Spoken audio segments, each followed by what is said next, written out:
How much energy and attention do you give to leading indicators as opposed to lagging indicators?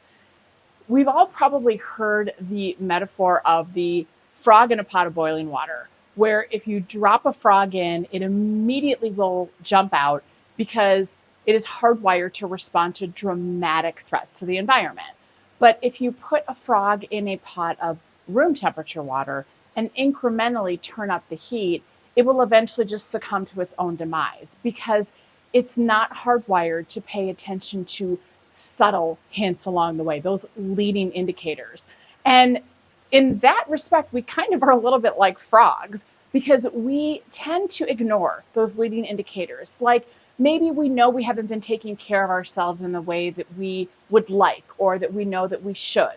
But we wait until there's a health crisis or it shows up in our labs or whatever it might be. Or maybe in your teams, you've been noticing that something just feels off. You can't put your finger on it. It maybe isn't quantitative, but qualitatively, the energy is down. The morale seems down. People aren't speaking up as much, but we ignore it and pretend it's nothing because it doesn't show up in the data yet. And then we wait until there is a turnover crisis, that there is an engagement crisis, that there is a financial crisis, whatever it might be. We ignore those early signs along the way that might be qualitative, that might be hard to measure, but we know that not everything that can be measured actually counts, and not everything that counts can be measured in a quantitative way. So my invitation and my challenge to you this week is to look around you, within yourself, in your life, within your teams, within your organizations, and pay attention to some of those early warning indicators that something might be a little off so that you can care for it, right? The temperature slowly getting turned up in the pot.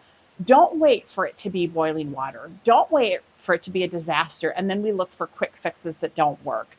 Care for the early warning indicators before they become crises and notice what happens. I would love to hear what opens up for you as you put this one into practice. And remember, when we pay attention to those early warning indicators, or early indicators things are going in the right way for that matter, we have a greater opportunity to let more of our sparkle shine brightly.